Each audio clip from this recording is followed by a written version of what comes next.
And I want to say a very good morning to my co-host for the next hour. Love this lady, Samara Gill. Good morning. Good morning, Jeremy. Oh my gosh, there's a lot of news to get into today. I mean, I can't think of worse front pages for Keir Starmer. No, well, lots about him coming up. I thought I might avoid that for a little minute. But Donald Trump is extraordinary because all those people from the BBC coming out yesterday going, he's trying to control our media. I didn't hear him complain when it first went out. No, because a whistleblower hadn't said that you're bent and corrupt and you'd edited so appallingly. The self-justification of the BBC is extraordinary, isn't it? I mean, they're actually trying to pin this on the right wing. If Yes. you hear a lot of their pundits, they're saying this is a right-wing conspiracy to plunge the BBC into turmoil. No.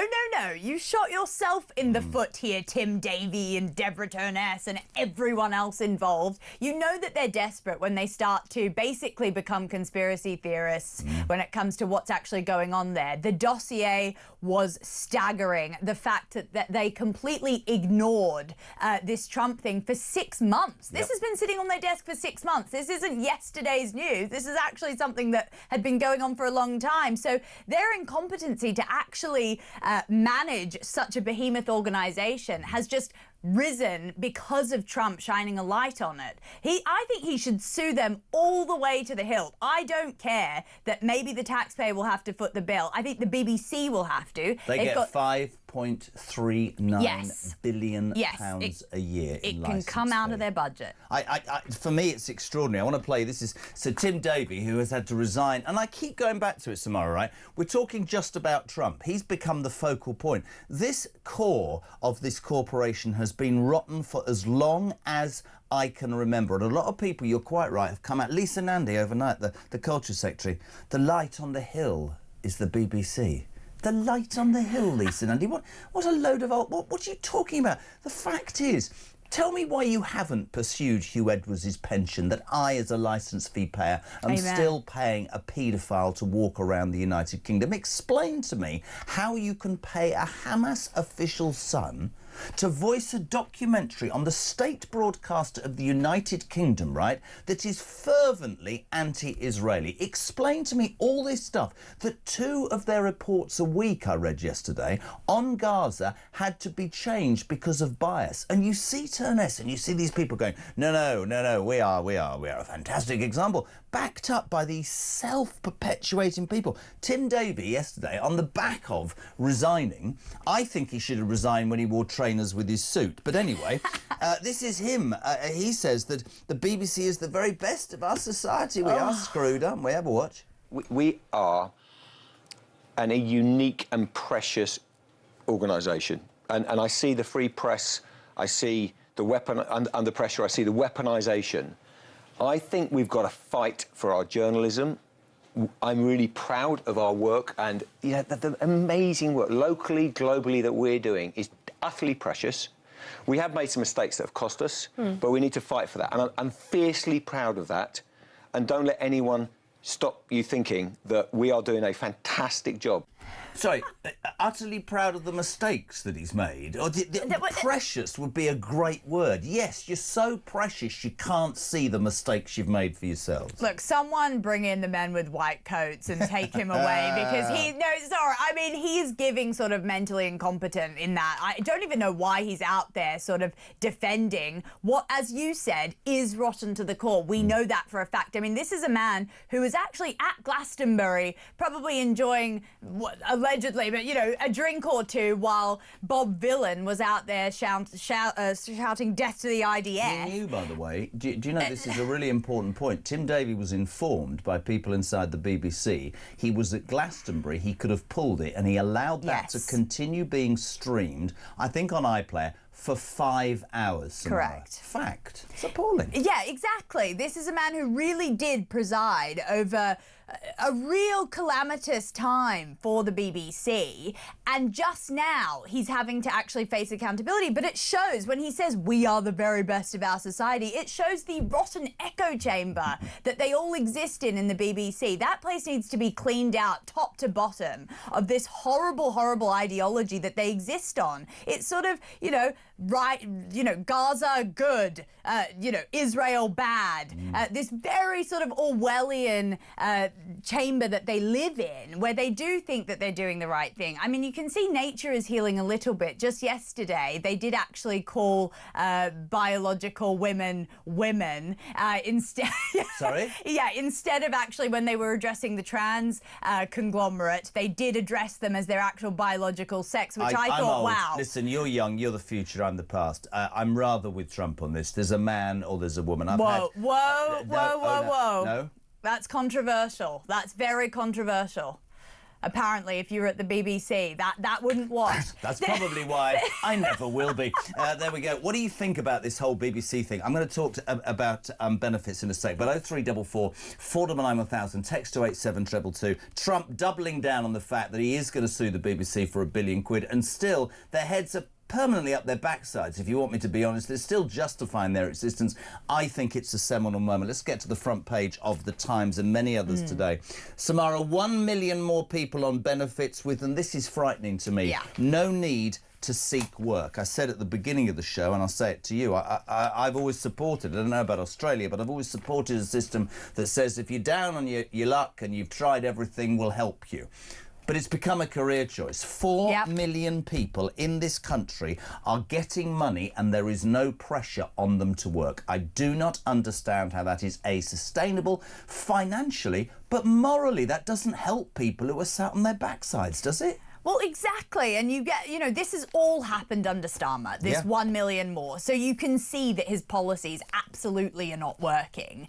But yeah, I mean, you're right. It fosters this sort of really terrible generational curse, to be honest, on families. If you see your parents on benefits, then you're going to also believe that the state has to provide for you. And so it's a very, very dangerous line that we're going through. We cannot afford this. I mean, the Daily Mail, 1,000 jobs a day now lost under Reeves. It's actually 180,000 jobs that have been lost under Rachel Reeves. I can tell you, actually, she thought it was 10, but she counted up. It's actually 1,000 a day. I mean, she has to be the most... I mean, I just have to look at that front bench sometimes. I look at Calamity Lammy, I look at Rachel Reeves, and I find myself struggling. But this benefits issue is so important. Let me read this from Jason in Worthing. Jez, Samara, as with the illegal immigrants, we need to cut benefits for all the work-shy and feckless and encourage people to work and pay for themselves and contribute to society. It's almost like the government are trying to destroy small business so we all become reliant on the state. The public sector and the unemployed are a massive drain on the working private taxpayer, who is the backbone of this country. And I have to say, we're fed up. I'm getting up at 5 a.m. every single day to go to work for Karen and Kevin to get up at midday in their pyjamas, lounge around and probably have a fifth child because the state will pay for it. And that's on the back of the government saying we're going to cut this 2-cap child benefit thing. What did she say yesterday, Reeves? We don't want children, she didn't say like that at all, but we don't want children born into poverty. Sorry, this might be contentious at 6:15. I'm all for people having children, and before you throw at me I've got 6, I pay for every one of them. The truth is this. You can't have kids if you can't afford to pay for them. You can't expect the state to continue to fund your procreation. Yes, too, but beyond that, get off your backside and get a job. I don't see how that's harsh. I don't. No, 100%. And when you get these children that do rely on the state for everything, then they start to really think, OK, then that's, they might vote for a future Labour government. I think this is totally in Labour's benefit to have 1 million more on like benefits. Under benefits, because the thing is, it does create this reliance on the state. They might not then vote for a different party. So you can see that it might be this dark and insidious plan just to sort of have everyone rely on them. And you're right, it should be up to the parent to provide for the children. This whole children in poverty thing, I don't buy it, because it was actually basically thought up in lots of thought groups that they would do, sort of, oh, how do we sell this to the nation? There is right. There is child poverty in this country. No, there is. But the 100%. argument that we're going to deal with that by saying have more kids. The fact is, and I'll do this as quickly as I can because Christian will look at me, but I tie this into the illegal immigration problem. Starting with Blair and continued with Boris, we seem to import huge numbers of people into this country to do those jobs that many would describe as menial: hospital porters, restaurant waiters and waitresses, blah, blah, blah. The problem with that was twofold. Not only did that force down wages so that the indigenous population were made to work for less money, but more than that, and I said this to Cameron's face 15 years ago, and he looked at me like I'd landed from Mars. I would stop anybody coming into work, and before you throw at me doctors and nurses, let me explain why. The 4 million who have no pressure on them to work, I want to encourage them to give something back to my society for what I'm giving them. And I want them out of bed so they've got something on their CV. And I want to motivate them to be able to go back to work. So you're going to give me something back for the benefits I give you. I'm not going to rely on people coming into this country. Don't tell me, by the way, this is really contentious, Christian, I'm just warning you. Don't tell me that 4 million people who don't work are disabled or mentally ill. That'll send me through the ceiling. There are people who are mentally ill and disabled who cannot work. Let's make that point so it's out there. But there are many more who are gaming the system, who should be forced to do something and give back in return for what hard-working taxpayers do every single day, wiping their backsides. It's so fundamentally wrong, and I've never understood it. It's so simple to me. Like community service, give me something back. Cut an old lady's grass, paint a fence, get off your backside, stop procreating. I sound like that man that used to do a television show, and give something back to society. What's wrong with that? You're so right. The best medication for most people to solve depression, to solve anxiety, low level might it be, is to get back to work. Go interact with people. Go and say hello. Go and earn your own money. That is the best help. So you're right. It's very unfair to baby people like this and say, no, sit at home on the taxpayer dollar. No problem at all. Make sure that, you know, we'll provide for you. All good. That's not fair. To sit in a dark room all day and take money from the government, that can't be any good for depression. That can't be any good for anxiety. So I think we really do need to shave this low-level mental health stuff off the system. And then not to mention, we have got 1 million foreign nationals on benefits as well. That's a very easy way to cut out billions of dollars of aid that we're giving these foreign nationals to live in our country, be it that a lot of them are part of the, or were part of the EU. And do you know the thing about this benefits figure this morning, and it's on the front of every paper, as I say, on the front of the Times, 1 million more on benefits with no need to seek work. What frustrates me even more from the message that sends, which is, you know, you can have a career choice of being on the dole. And by the way, if you feel like ringing and saying you're being really unfair to people who can't work, I can do, because I'm not. I'm really happy to pay my taxes for people who genuinely cannot work. But what sticks in my gut even more is, I know stories of people who have worked for years, lost their jobs, mums trying to go back to work who have had a baby, I don't know, people who've got to 50 and cast aside. And they go to the same office, the benefits office, to, for the first time in their life, ask for help. They don't get jack. They don't get anything at all. You're right. And I find that a system that doesn't look after those who have paid into it should be absolutely ridiculed. I did a show once, this is going to get me into trouble. I did a show once and I had to live on benefits for a week in Preston, which was quite brave.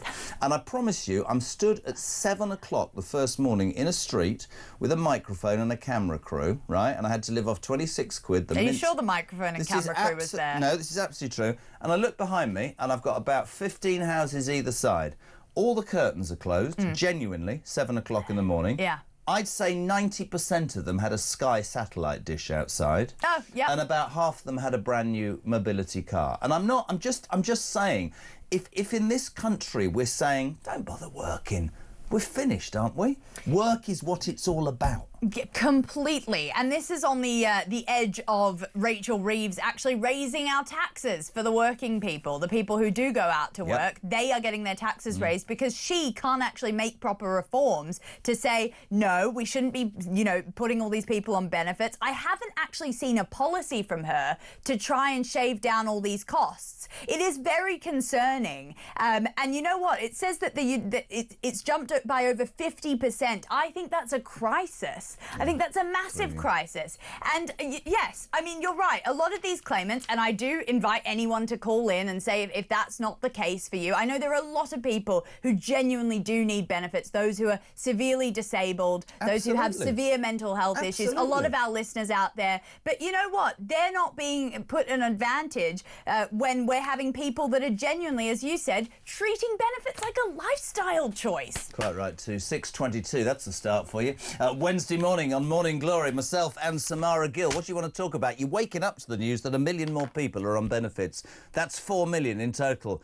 We're not even encouraging them to go to work. They don't have to go to work. So now I ask, which is going to depress all of you, does work pay? You're also waking up to the news that Donald Trump has doubled down on the fact that he's going to sue the BBC for $1 billion. The lovies inside the BBC are falling over themselves to say, we're wonderful, we're fantastic, our journalism is second to none. Not at all. As ever, please do get involved. 0344 499 1000. Voice notes. We'll head to a break. Oh, here we go. Carl, good morning on the BBC. Where do I start? It's Carl from Coventry, by the way. I just don't know what to say. I always watch 10 minutes of the BBC before I go to work, just to see what they're putting out. You know, I thought they might have learned something, but they've learned nothing. They put out this thing this morning saying it's from BBC Verify, by the way, Verify. I suppose that means it's the truth. And they were going on about Gaza being bombed again by Israel and how Trump's peace truce is on a very, very slim margin of actually holding out, and it all doesn't look good. But not once, can I just say, not once did they mention that Hamas hasn't given back all the bodies. So we're breaking the truce to start with. No mention of them at all. All that was mentioned time and time again, Israel bombing, Israel bombing. Look at the pictures we've got to prove that they're bombing, they're bombing, they're bombing. They're anti-Jewish, they're just anti-everything. I cannot stand this programme. I cannot stand the BBC. Come on, let's get together and get rid of it.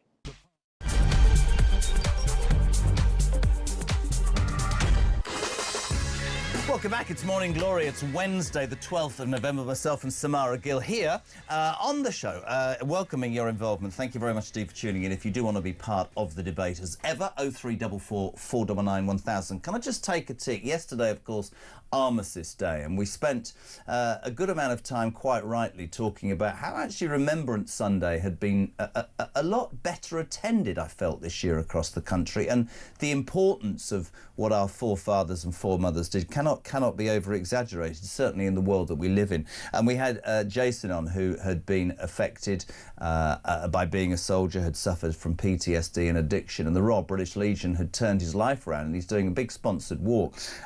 This is really sweet from Damon in Wigan. I just want to say a massive thank you to all the team at Talk for yesterday and the determination and importance you all showed when it comes to Remembrance Day and the proud history Britain has about its fallen heroes. Jez, I was very proud to serve in the British Army, and talking to other veterans yesterday made Britain what it is, a great country. But we all agree that our history is being eroded with the ideology and wokeness of today that has seemingly become our future, which is so sad to see. And for me, it's sad to see where our nation is going. And young children of today will never know the true meaning of being proud of Britain. But as long as we have you and other presenters and that team at TalkTV, maybe our future generations will never forget what our fallen heroes went through, and past veterans like me and our present serving forces, men and women, are, and what you've done for Great Britain. Thank you all at Talk for highlighting that. That's nice. I don't read that out to congratulate us. I read it out because it's a really important point. We sit here every day, Samara, and we talk about whether it's 1 million more on benefits, whether it's, I don't know, a woman's got a penis or a man can't say good morning without offending somebody. And I think back yesterday and Sunday about what, you know, our forefathers did and how we fought to give ourselves this country with its liberty and its brilliance, and how so much of what's going on nowadays is eroding it. And we can't ever lose sight of that, can we? We can't, but I think we have. And I think, obviously, Alec Penstone, who was that veteran on GMB, which it's still sort of his words echo in my mind. He's that 100-year-old veteran.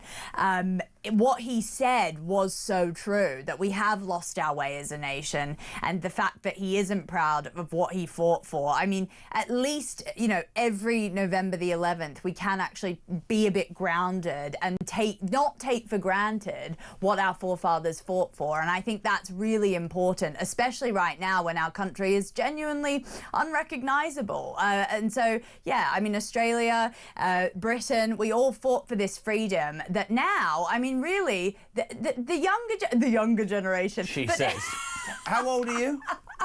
I'm not revealing that. Why Everyone's going to switch are on. people obsessed with not saying their age? You're in your 20s. Yeah, Would that be right? Yes. Okay. Yeah. And Especially out of my teens. No, I'm joking. Extraordinary I'm to joking. me that a young lady, am I allowed to say young lady, from Australia is as patriotic and brilliant and has the views that you do. And I've always thought that from the first moment I met you. But the younger generation, my daughter told me the other day at university, a lecturer told us, Samara, the British Army were responsible for every world war. Colonisation, we can never apologise more. We're a disgrace, we're an embarrassment.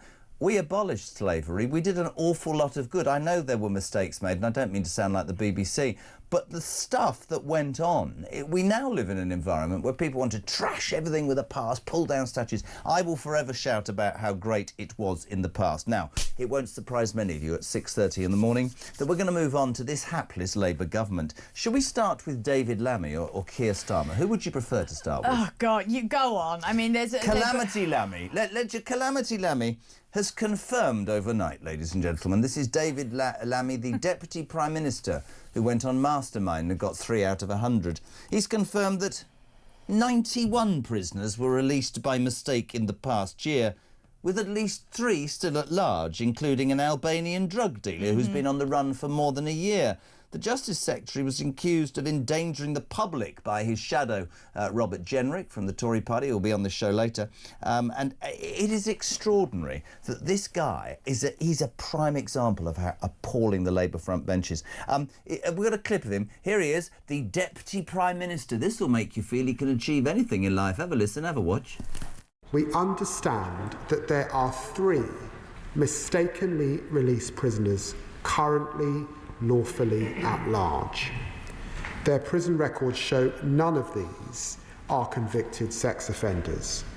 I have been informed, Mr. Speaker, this afternoon that HMPPS are investigating a further case of a potential release in error on the 3rd of November who may still be at large.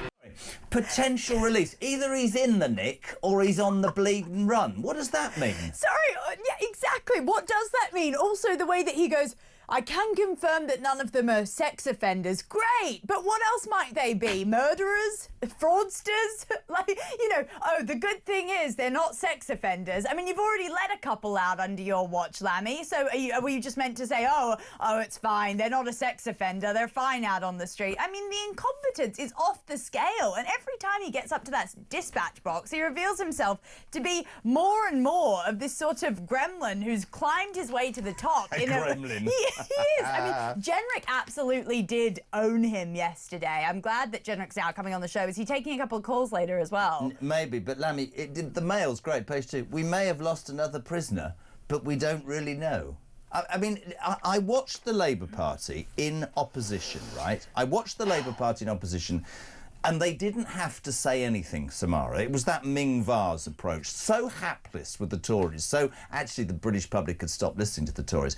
And I remember thinking, I'm listening to this working people, growth, we're going to change it, it's going to be brilliant politics. And then I remember looking at his team and thinking, none of you have had a proper job. You've gone from university to think tank to left-wing political, well, the Fabian Society, and you're there at whatever age. Lammy is the Deputy Prime Minister of this country. He can't even put a poppy on, and when he does, it's the wrong bleeding angle. And he's stolen it from a veteran. Just unbelievable. Anyway, not only is Lammy incompetent, Lisa Nandy's also barking mad. She said that the BBC is the light on the hill. It gets better when you look at these people. Let's bring it to Keir Starmer himself.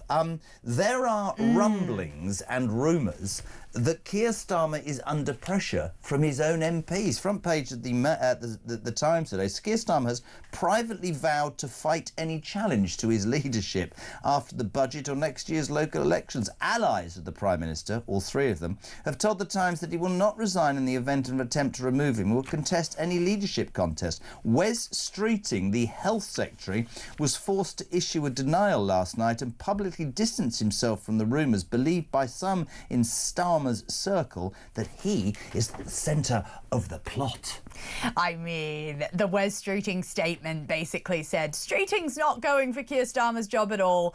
He's focusing on getting all the wait lists down and improving the NHS, and basically came up with a string of things that Wes Streeting has achieved, which would be the biggest endorsement for Wes Streeting. So that statement is almost some sort of confirmation of that rumour. But yeah, no, Starmer, this could be the holy trinity this week. If Starmer goes, we've got Starmer, Deborah Turnus and Tim Davie. Maybe everything will go to plan. Now, usually on a Tuesday or Wednesday, Starmer says, I have total confidence, and they're gone by Friday. So I wonder if today he's going to say, I have total confidence in myself, and he'll be gone.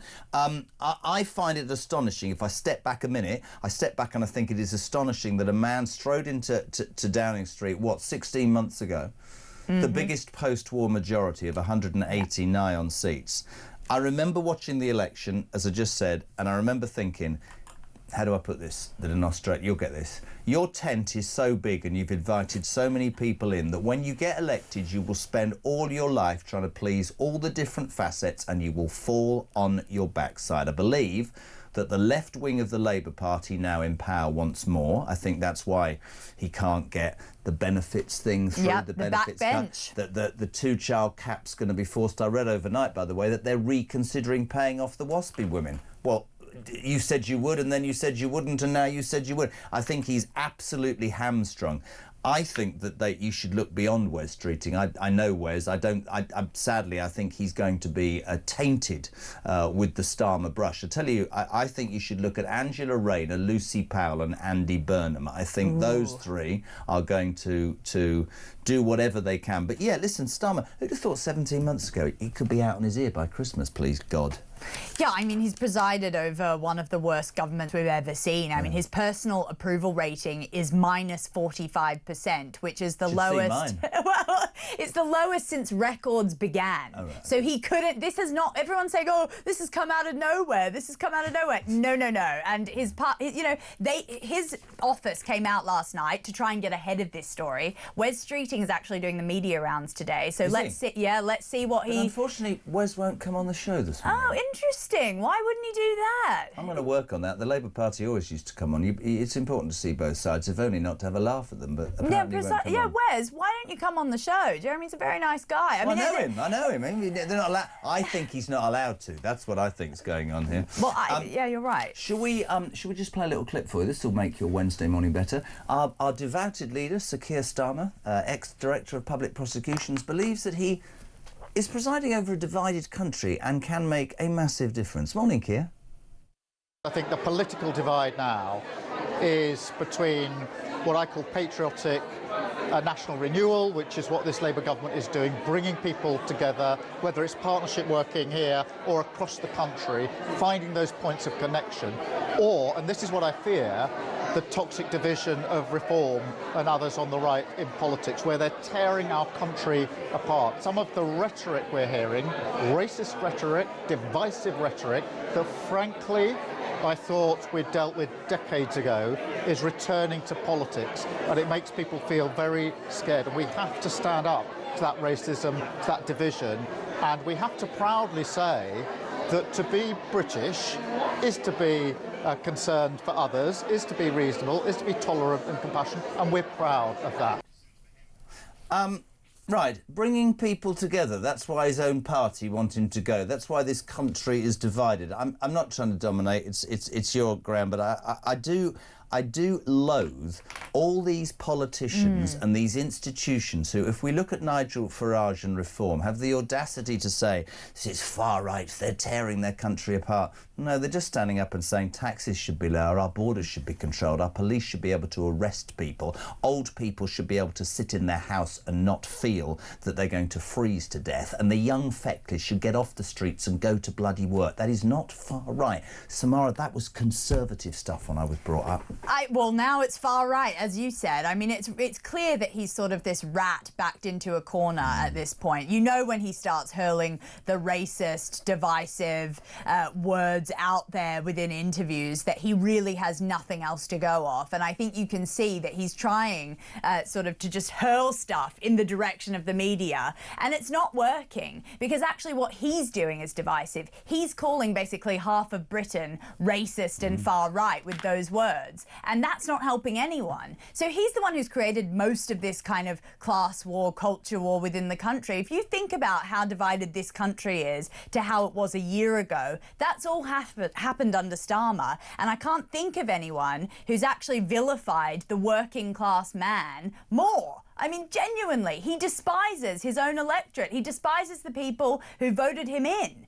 You know, he also despises people who don't vote for him, who vote for reform. He needs to stop calling reform racist and far right, because that's not what it is. I cannot think of a single policy of reforms that is inclined that way. I'd call it common sense. Maybe I'm missing the point. Loads to talk about. 20 to 7. You need to be here every morning, according to people. What does Lammy mean? They are currently lawfully at large, says Doug. I've no idea, because I don't think Lammy understands. Hello to Steve in Cambridge. Loving it. I sit here very embarrassed as I have heart failure and ME. And many of the people around my area, Jez, are claiming benefits and working for cash. Some days I can't even walk, but when I can, I do a little volunteering with the local school. I would give one of my arms to be able to work full-time. That, my friends, is the reality of what we're saying. Stevie in Cambridge, thank you. Our thoughts with you. This is the thing is, right? He's got a disability and he wants to work, and he hates the feckless taking advantage. And people like Steve are central to what I'm saying. You're waking up to the news that 1 million more people are on benefits. We've now got 4 million people, right? 4 million who don't have to work, and we're not pressurising them. But in the budget in 2 weeks, if you sat in a traffic jam right now, or I don't know what you're doing, getting the kids' breakfast ready, and you're going to go to work later, your tax is going to pay for 4 million people to sit on their bums. Morning, Kev. Jeremy, you cheeky git. My name's Kevin. I'm from Birmingham and I work bloody hard. I get up at 4:30 every morning, so can you change that from Karen and Kevin? Thank you. Very good, right. Thank you very much, Steve. He's a very nice man. Kevin in Birmingham, mate. A very good morning to you. I hope it's going well in the country. Right, we're coming back. What do you want to do coming back? I'm going to give you this. The NHS treats women's prostates. What? I'm coming no back. Words. No words. Back in 3.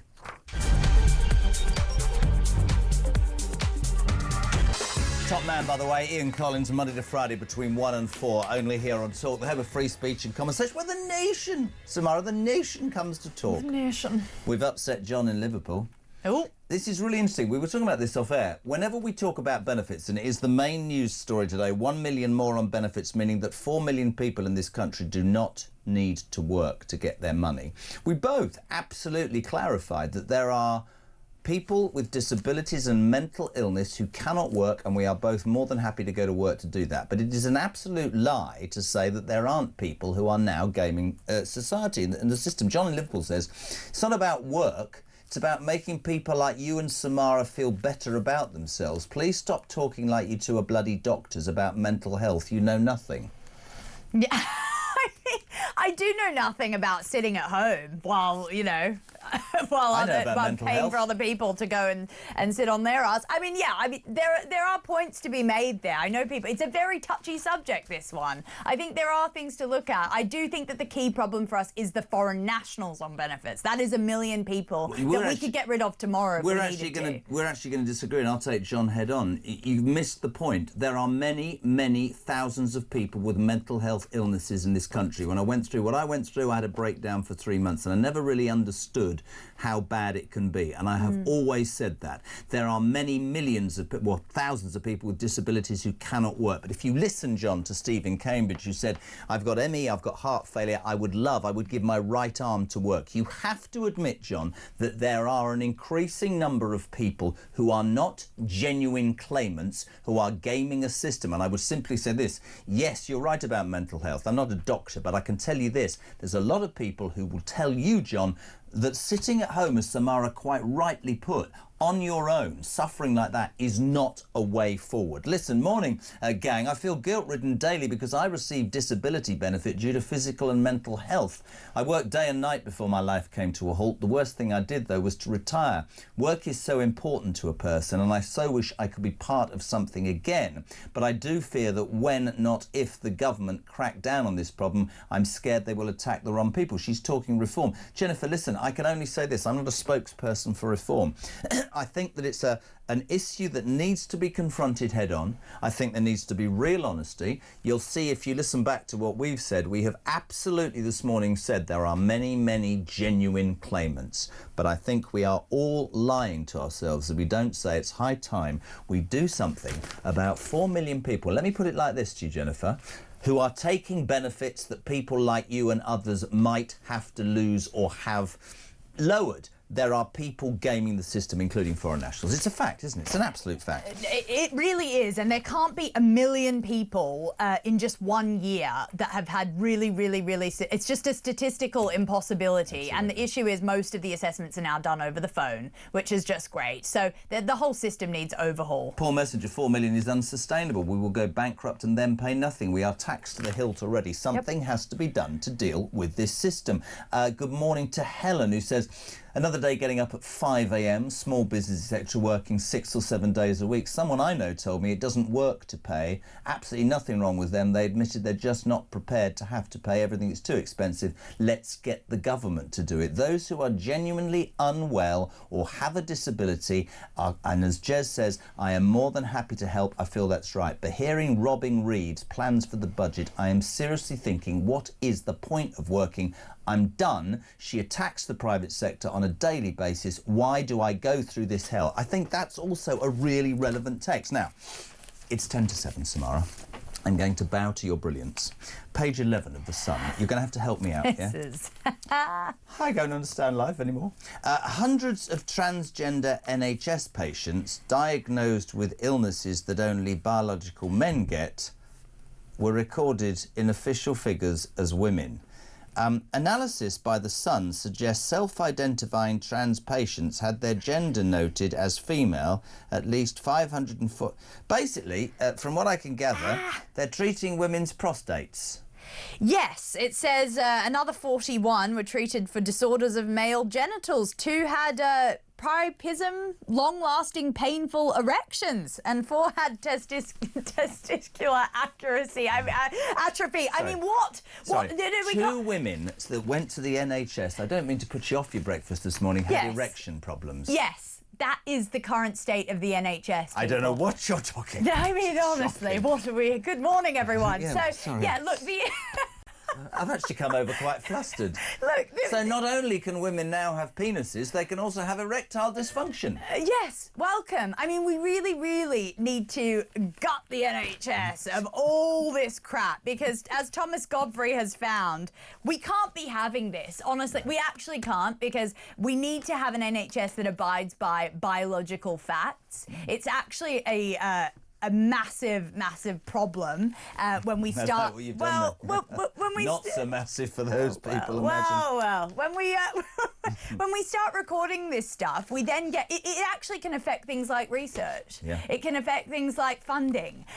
There are long-lasting effects of basically just ingratiating people who want to identify as another gender. We can't do this anymore, Jeremy. I'm lost at. I'm turning into my dad. I'm lost at a woman has erectional. What is this? Erectile dysfunction. She knows this better than I do. Yeah, I really do. I don't know why you do.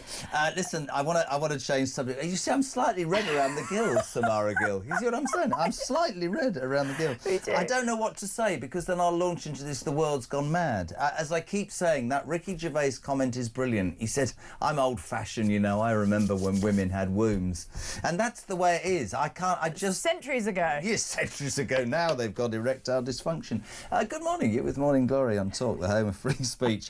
I want to go back to this annoys me so much, very briefly. Page 14 of the Daily Mail, a dark day for democracy as court rules migrants can remain at the Bell Hotel in Epping. This was the story that we the world talked about for so long, that the pink ladies out on the streets. There was a migrant hotel next to the Bell Hotel in Epping. A sexual assault took place, and concerned parents were saying this is completely unacceptable. The council went to court and said, yes, migrants are gone, but the government challenged it, and this has been upheld, which means that despite safety issues for young girls in a school next door, Starmer's government have won this argument and migrants can go back to Epping. Absolutely outrageous. I will never forget what Lord Justice Bean, aptly named, said. He said the rights of the asylum seekers are above the rights of the British people within that ruling, and you cannot get a more bold-faced assumption of what actually Labour thinks about the British people when it comes to this. I mean, their official government position is, let's get everyone out of asylum hotels. We want to make sure that they're gone by 2029. No, this just shows that it is not in their interest to get people out of asylum hotels. It's a slap in the face to the people of Epping, who have been continuously abused by the government's incompetence. If you think about it, Hadush Kabutu getting a 500, he was the person at the centre of this. He's the illegal sex assaulting migrant who got then accidentally freed from jail. The harrowing words from the girl, the 14-year-old who suffered at the hands of him, the Epping girl, whose life has been destroyed, saying the 500 quid bribe that he got seemed like they were rewarding him for assaulting me. I mean, the town of Epping has just been put through the absolute ringer by the Labour government, and this is kind of the final straw that I think will break the camel's back in this situation. But the problem is Labour won't learn, and the asylum seekers will continue to live there, and the people will continue to feel completely unsafe. I've got Karen McIver, the branch secretary of Epping Forest Reform Party, on the show later. It's disgusting. I don't understand it. I've sat here and listened to people talk quite rightly about the safety of women. It's the safety of children and women, completely and utterly nonplussed to this government. They're more interested in letting prisoners out. Calamity Lammy.